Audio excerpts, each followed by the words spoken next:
A experiência da mesa. Prefácio. A experiência da mesa é um livro muito especial para mim e acredito que será para todas as mulheres que desejam viver uma vida plena.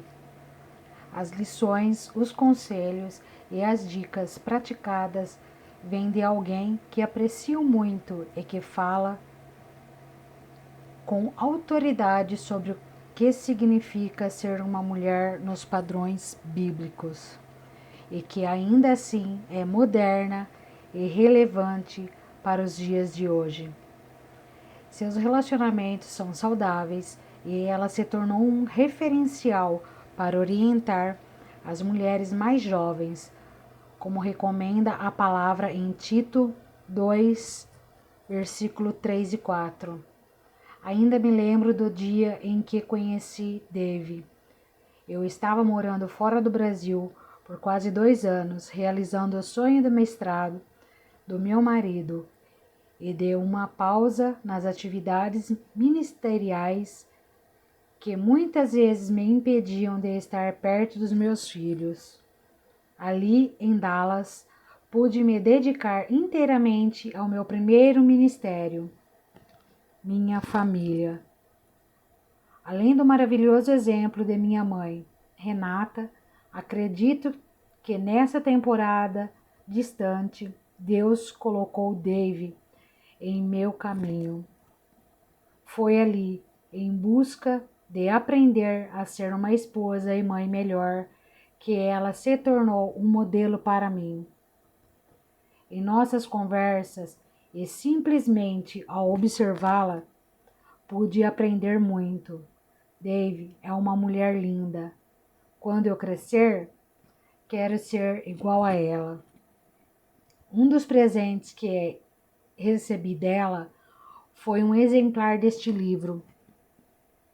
E foi por causa desta mensagem que decidi colocar uma mesa na cozinha para nos assentarmos todos juntos em família, para conversarmos mais, olhando nos olhos, vivendo a experiência da mesa como prioridade em nossa casa.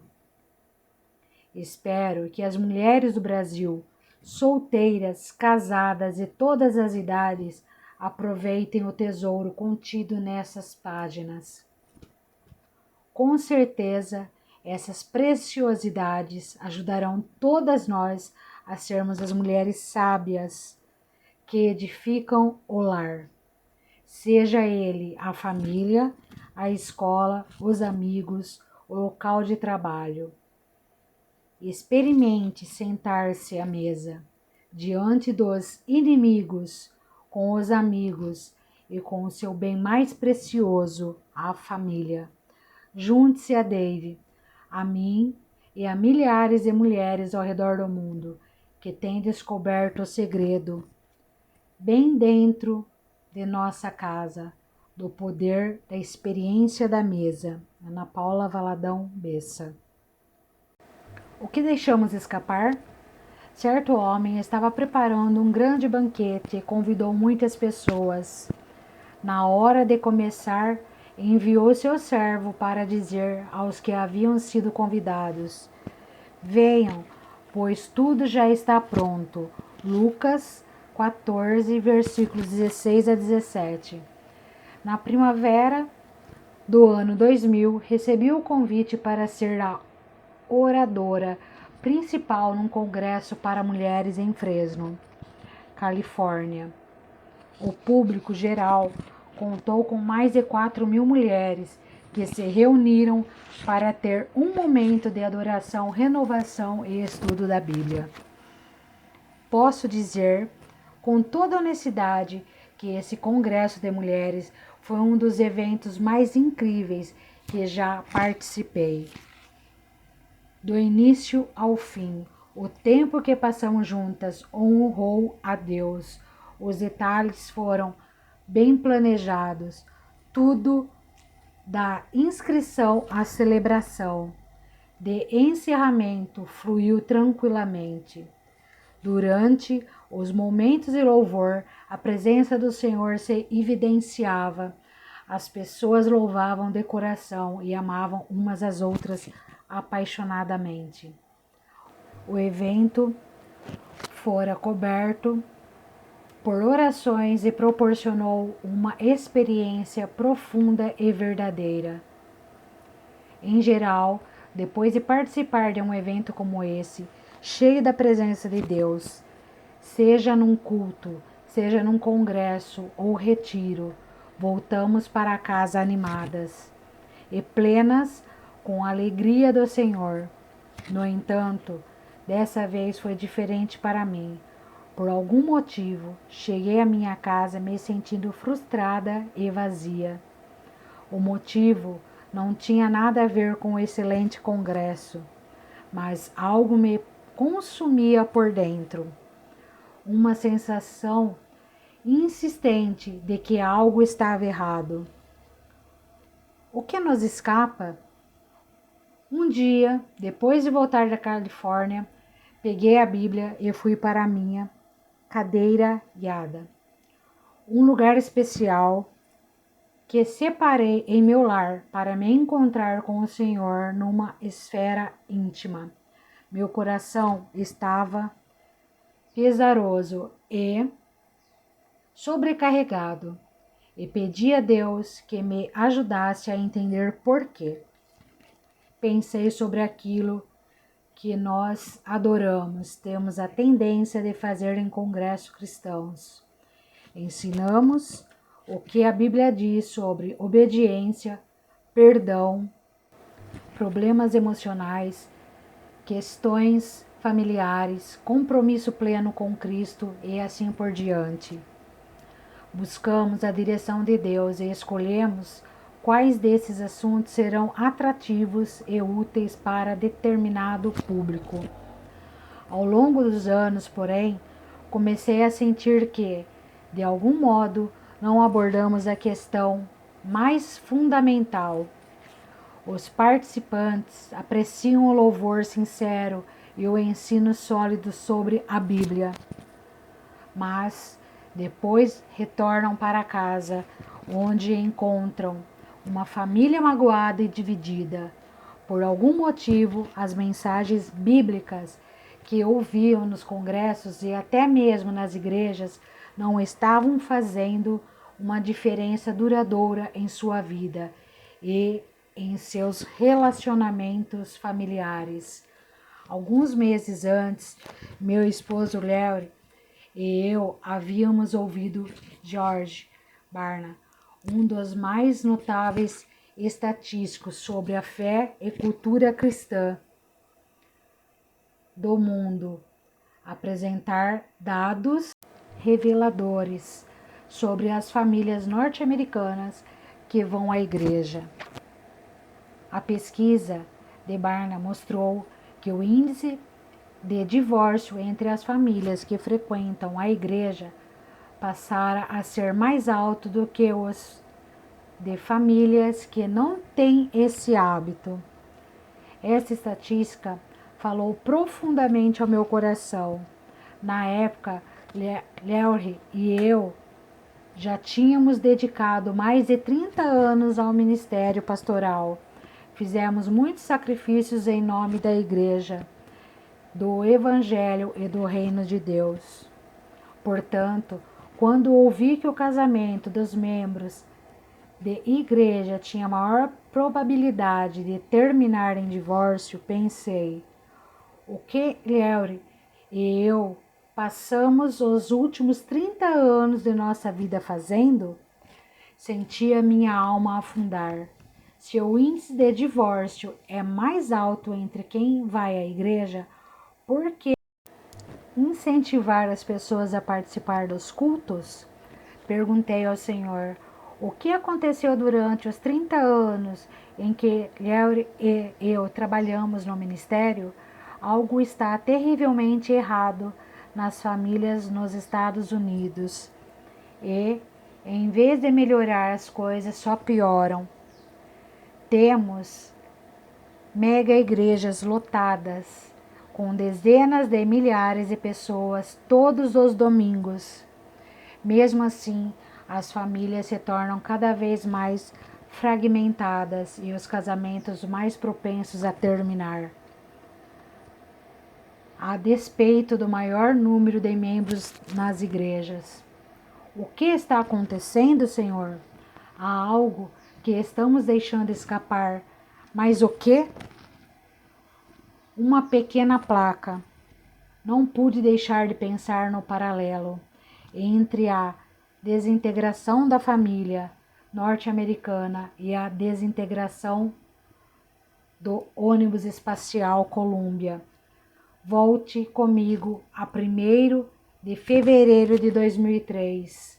A missão STS-107 do Columbia, o ônibus espacial da NASA, começou sua reentrada na atmosfera após uma operação de sucesso.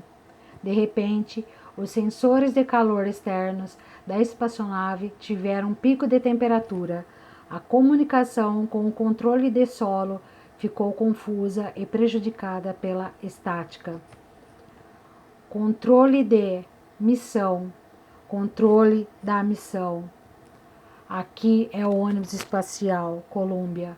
Favor verificar os sensores de calor externo. A transmissão foi subitamente interrompida. Columbia, controle da missão falando. Favor repetir. Perdemos a transmissão. Favor repetir. Câmbio. Sem resposta. Columbia STS-107. Controle da missão falando. Está na escuta? Câmbio. Nada de resposta. Porque, naquele momento, a missão STS-107 se desintegrava na atmosfera terrestre. Todos os 7 astronautas a bordo perderam a vida. A nação ficou chocada e todo o programa espacial tripulado foi interrompido de imediato. Uma equipe com os melhores investigadores começou a reunir evidências na tentativa de descobrir o que havia causado a tragédia tão repentina e imprevista. Sinto que, de igual modo, a situação da família norte-americana é uma tragédia repentina e imprevista. Nos primeiros dias de apuração do acidente, um investigador solitário fez o que parecia ser uma pergunta absurda, como uma voz suave e tranquila, clamando em meio a um deserto de múltiplas teorias. Será possível que uma minúscula parte do escudo de proteção de calor tenha causado a destruição do ônibus espacial inteiro? Impossível.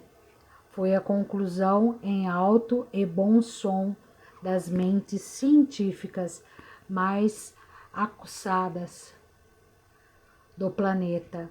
Eles raciocinaram que se o ônibus viajara por mais de 17 anos sem nenhum incidente, a falha de uma partícula não seria capaz de destruir a espaçonave inteira. Era assim que eu me sentia, como uma voz frágil na cadeira, sozinha em minha busca. O que está levando à ruína da família e causando sua desintegração?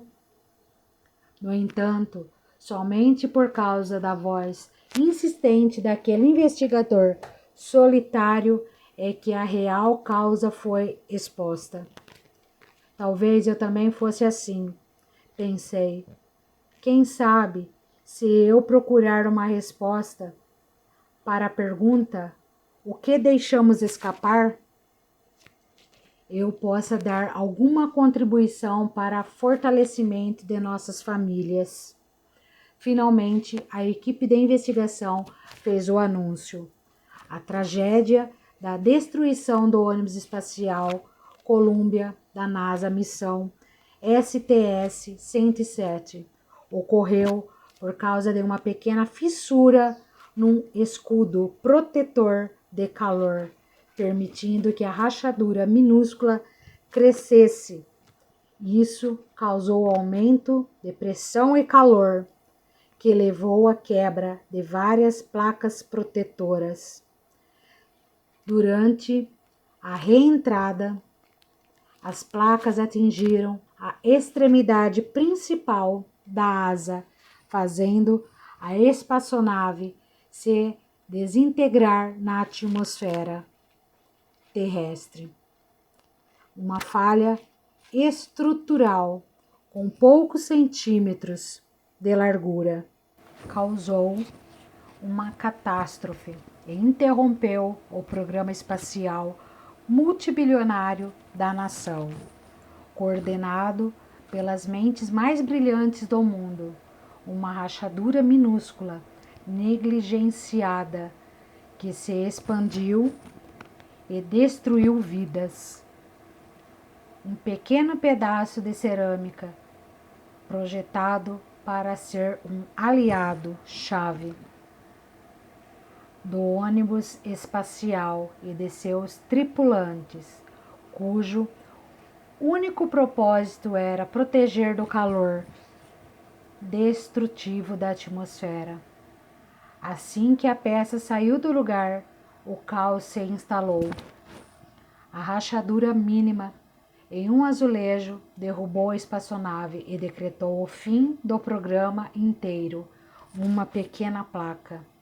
Pensei, será possível que uma pequena função do lar, quando negligenciada, acabe causando a destruição de toda a instituição da família? Se for o caso, que função é essa? Uma palavrinha que deu outro foco à minha vida. Deus não me respondeu naquele dia. Na verdade, não foi no outro dia, nem na semana seguinte. Vários meses se passaram e eu continuava buscando nas Escrituras e perguntando ao Senhor: o que deixamos escapar?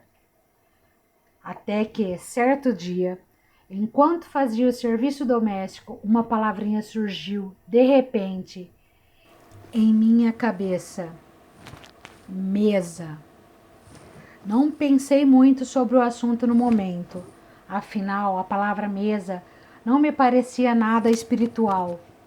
Não senti um frio na barriga, arrepios, nem imaginei o que era o Espírito Santo falando comigo. Foi apenas um pensamento. Alguns dias depois, a palavra soltou mais uma vez em minha mente: mesa. Mesa? Mesa? Tudo bem, legal. De manhã, a palavra voltou a meu pensamento: mesa. Isso prosseguiu ao longo de alguns dias. Por fim, curiosa a respeito da palavra e do motivo para ela não sair da minha cabeça, liguei para uma amiga que tinha um programa de computador sobre a Bíblia. Você pode pesquisar a palavra mesa na Bíblia para mim e ver o que aparece? Pedi. No dia seguinte, ela imprimiu e me levou várias páginas com textos bíblicos do Gênesis ao Apocalipse, que incluíam a palavra mesa. Fiquei surpresa com o número de versículos e a lista não incluía expressões relacionadas, como comer, com jantar, com banquete e assim por diante. Ela só havia pesquisado a palavra mesa. Não conseguia acreditar que algo citado tantas vezes nas Escrituras fosse tão negligenciado. Em 35 anos de pregação, meu marido e eu nunca havíamos feito uma pregação sobre a mesa.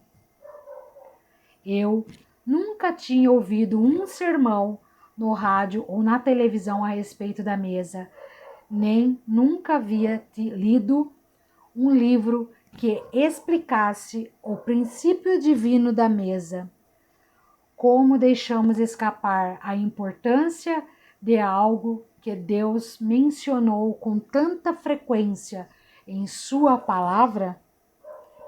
Seria esta a mensagem que o Senhor queria que eu partilhasse com seu povo? Comecei a cavar fundo na Bíblia, procurando a resposta com avidez, e fiquei surpresa com o que descobri a respeito do princípio divino da mesa. Esses são alguns textos bíblicos que descobri. Faça uma mesa.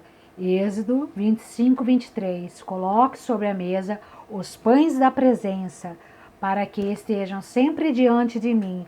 Êxodo 25, 30. E do ouro puro fez os utensílios para a mesa, seus pratos e recipientes para incenso, as tigelas e as bacias. Êxodo 37, versículos 16. Você comerá sempre à minha mesa. Segundo Samuel 9, versículo 7. Pelo resto de sua vida, comeu à mesa do rei. Segunda Reis 25, 29. Preparas-me uma mesa na presença dos meus adversários. Salmo 23, versículo 5. Sua mulher será como videira frutífera em sua casa. Seus filhos serão como brotos de oliveira ao redor da sua mesa. Salmos 128, versículo 3. Matou os animais para a refeição, preparou seu vinho e arrumou a mesa. Provérbios 9, versículo 2. Ao anoitecer, Jesus estava reclinado à mesa com os 12. Mateus 26, versículo 20. Finalmente apareceu Jesus aos 11, quando estavam à mesa. Marcos 16, versículo 14. Eu lhes designo um rei, assim como meu Pai o designou a mim, para que vocês possam comer e beber à minha mesa no meu reino. Lucas 22, versículos 29 e 30. Quando comecei a desvendar a importância da mesa nas Escrituras, desde o tabernáculo, nos tempos antigos até o reino de Deus, após o fim deste mundo, fiquei surpresa ao descobrir quantos acontecimentos, ensinos e milagres significativos ocorreram enquanto as pessoas comiam juntas. Essa experiência da mesa talvez fosse a revelação da palavra de Deus que deixamos escapar. Tenho a convicção de que Deus nos deixou toda a verdade que precisamos saber para a vida na Bíblia Sagrada. Na verdade, sempre que a mídia declara orgulhosa que pesquisas contemporâneas descobriram uma nova verdade, encontramos o princípio já estabelecido para nós nas páginas das Escrituras. Por isso, quando comecei a perceber que a Bíblia fala com frequência sobre a importância da mesa, decidi ampliar minha busca para saber se estudos históricos e científicos confirmavam o que eu estava descobrindo acerca do que gera relacionamentos mais profundos e significativos. Tudo começa em casa. Em declínio e queda do Império Romano, comentário completo em 6 volumes, escrito em 1788, o historiador inglês Edward Gibbon destacou 5 causas principais que contribuíram para a ruína de um dos maiores impérios do mundo, Os historiadores reconhecem de modo geral que os princípios de Gibbon se aplicam a todas as grandes civilizações. O interessante é que a causa mais significativa da queda de uma civilização não é a perda de força militar ou de astúcia política. O golpe mais esmagador a um império não vem de poderes externos que tentam conquistá-lo e dominá-lo. Não, segundo Gibbon, as bases de uma grande civilização sucumbem quando o enfraquecimento começa de dentro. E o que vem primeiro na lista de fatores que contribuem para a queda de um império? A corrosão da dignidade e da santidade do lar, a base para a sociedade humana. Os maiores impérios do mundo não foram derrotados por causa da força política ou militar de outro povo, mas sim por se tornarem vulneráveis ao deixarem de prestar atenção ao que acontecia dentro de casa. O lar não é uma mera estrutura física onde vive uma família, não é apenas seu endereço postal ou o lugar onde seu carro fica estacionado à noite. Deus planejou o lar para ser parte central de nossa vida.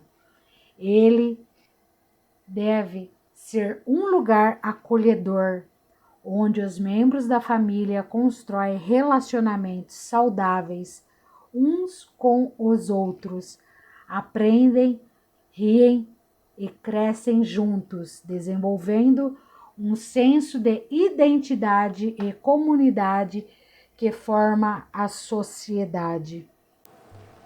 Seja numa cabana ou mansão, uma morada de qualquer tipo se transforma em lar quando as pessoas passam tempo juntas ali. Todos conhecemos o clichê: lar é onde o coração está. Gosto de usar uma variação dessa frase que uma amiga me ensinou: lar é onde o coração se forma. Há algo de muito dinâmico nessa ligação entre o lar e o coração humano. Dentro do lar, nosso coração pode ser magoado ou endurecido por aquilo que vivenciamos ou ficar fortalecido, seguro e sensível pelo que acontece ali. Gibbon observa que, quando as famílias deixam de passar tempo no lar, a base da sociedade começa a sucumbir. Com grande frequência, no mundo ocidental moderno, os lares deixaram de ser o centro das atividades da família. Entre o trabalho, a escola, as aulas de esportes e de música, o serviço comunitário e mesmo as atividades da igreja, muitas famílias não ficam mais em casa. Corremos para sair de casa bem cedo e voltamos tarde da noite, exaustos e prontos para cair na cama. Em muitas famílias, passar pelo drive-thru de redes de fast food e pegar comida substitui o tempo na companhia uns dos outros a cada noite, reunidos face a face, ao redor da mesa, comendo e conversando juntos. Ao refletir sobre a importância do lar, pensei: se o lar é a base da sociedade humana, será então possível que a mesa constitua a base da estabilidade humana?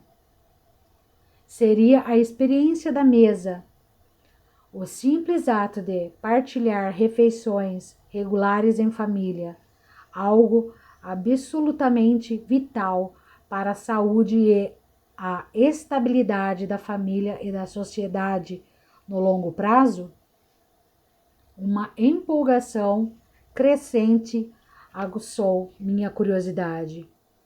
Quanto mais eu pesquisava, mais confirmações descobria. Mais fortes, inteligentes, saudáveis e felizes. A premiada produtora de documentários e jornalistas Miriam Weissing passou vários anos aprimorando sua habilidade de pesquisar uma série de assuntos. No livro The Surprise Power of Family, o surpreendente poder da refeição em família, ela se baseia em estudos das áreas da psicologia, educação, nutrição e sociedade para abordar o fenômeno cultural das refeições familiares. A pesquisa completa sobre o assunto levou Einstein à ousada e surpreendente conclusão de que fazer refeições em família é uma bala mágica que melhora drasticamente a qualidade da vida cotidiana, as chances de sucesso de seus filhos no mundo, a saúde de sua família e os valores da sociedade.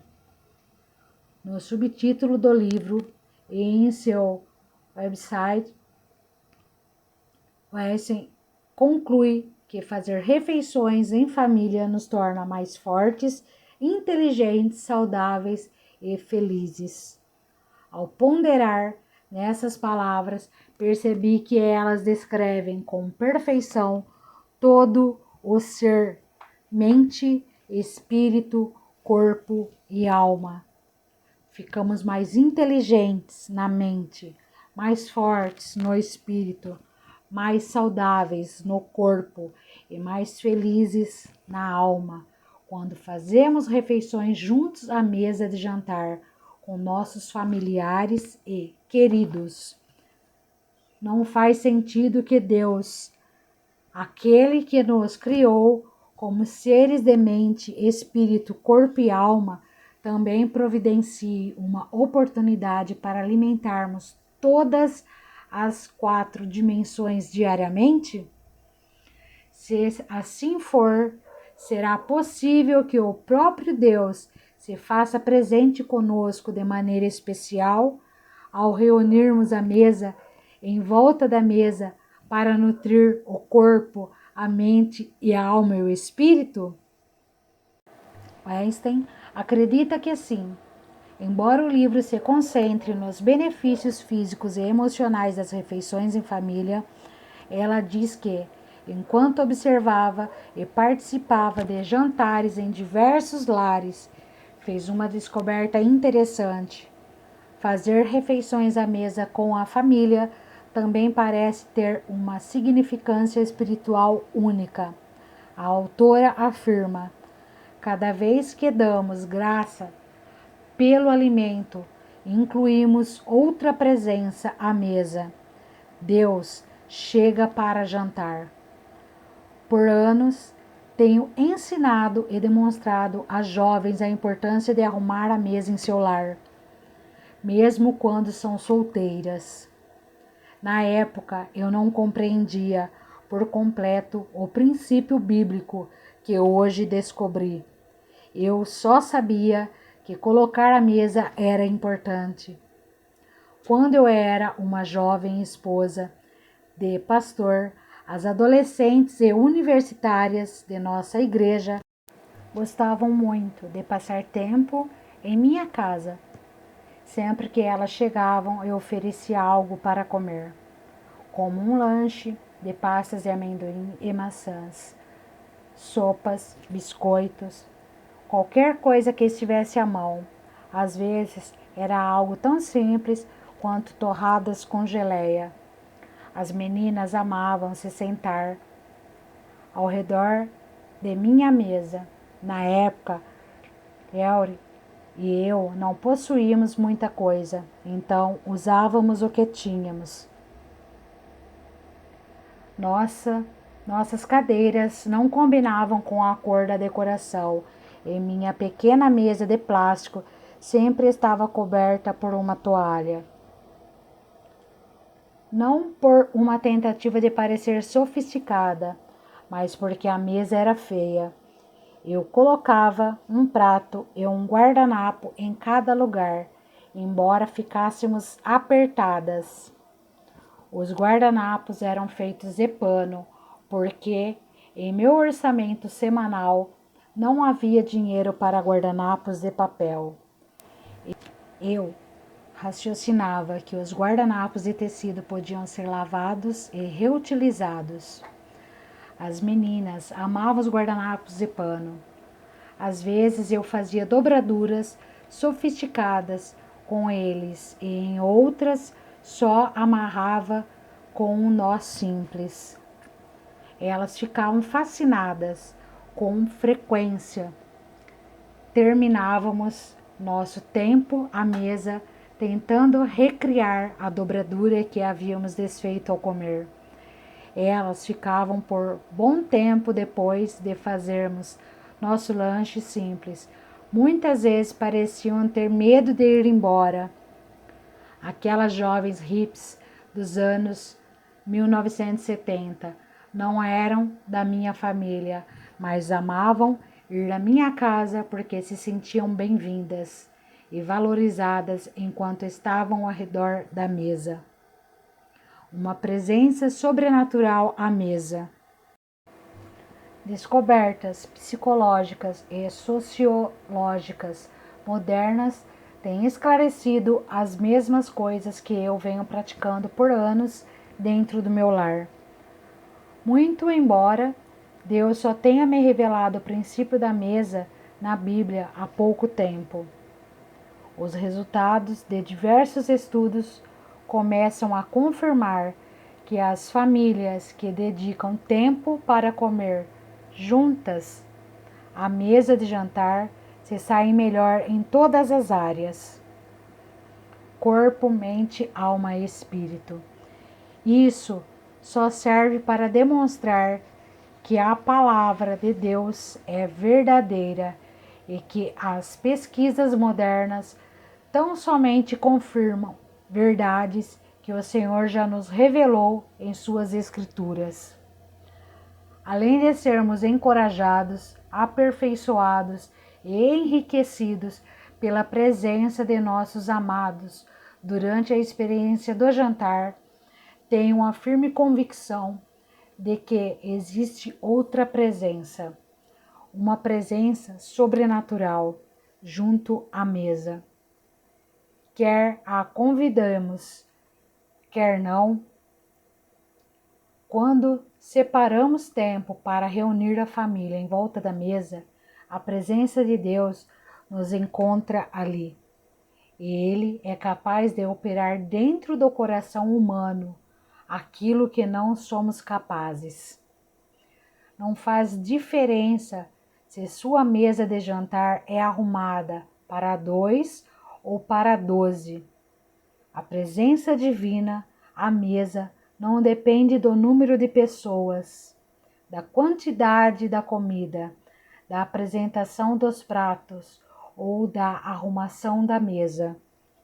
Conforme abordaremos com mais detalhes nos próximos capítulos, Deus promete que, se prepararmos a mesa, Ele se encontrará e comerá conosco, e desfrutaremos ali comunhão íntima com o Senhor.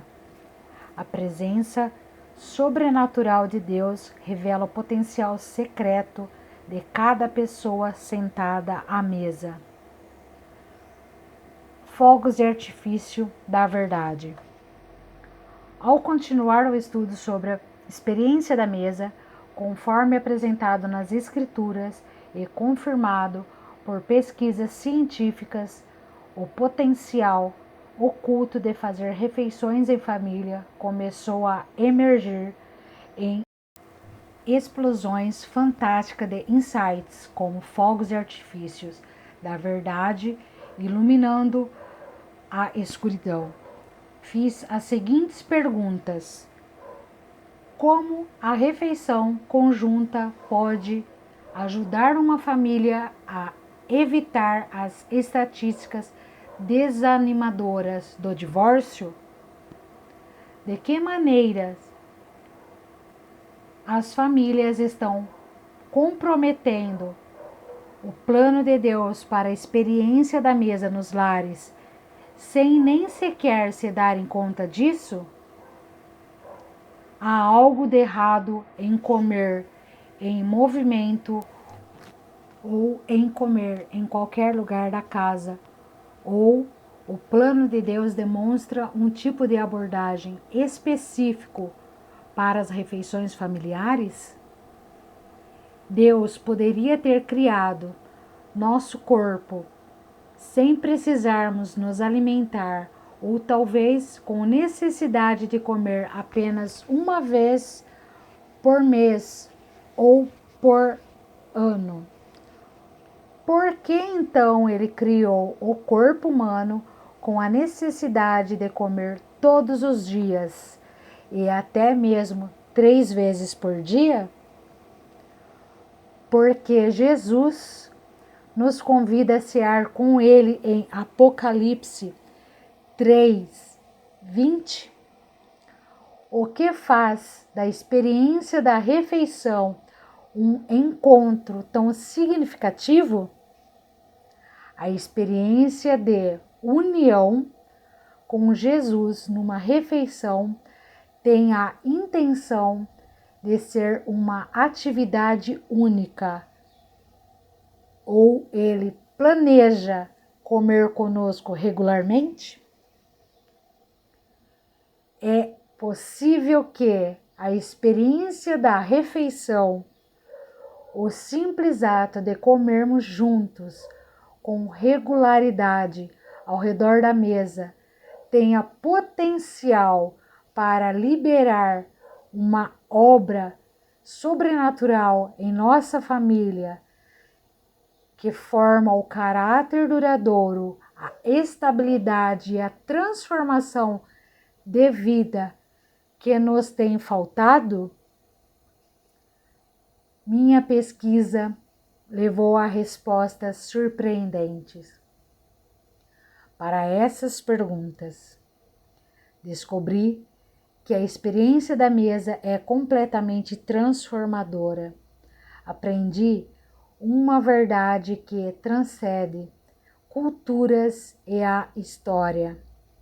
Desde os tempos antigos, a mesa é parte central da vida e foi designada pelo próprio Deus para um propósito específico e contínuo. O que aprendi em meu estudo sobre a mesa mudou todo o foco da minha vida. Nestas páginas, tenho a esperança de despertar sua compreensão para que você também possa crescer em seu próprio estudo daquilo que gosto de chamar de princípio da mesa. Se queremos preservar e proteger nosso lar, nosso casamento e nossa família, e desejamos desfrutar o potencial oculto que nos tem escapado, e se queremos restaurar um princípio básico estabelecido por Deus há milhares de anos, é hora de prepararmos a mesa. Conforme mostrarei a você neste livro, tenho a convicção de que Deus nos revela o potencial secreto de fazer refeições juntos. Quando aprendemos este princípio e o colocamos em prática, a presença sobrenatural de Deus nos encontra à mesa e a experiência ao redor dela nutre e cura o coração, aprofunda relacionamentos, fortalece lares igrejas, comunidades e até mesmo nossa nação e o mundo inteiro. Reflexões à mesa. Qual é o princípio da eventual queda de um grande império, segundo Edward Gibbon? O que o lar deve ser em relação à sociedade? Quais versículos da Bíblia sobre a mesa mais lhe tocaram? Quais são os 4 resultados esperados do ato de comer juntos, conforme descobriram pesquisas acadêmicas, de acordo com Miriam Weston? Complete esta frase. Lar é onde o coração se forma. Essa foi a primeira parte do livro, A Experiência da Mesa, Prefácio e o que deixamos escapar. Até o próximo capítulo.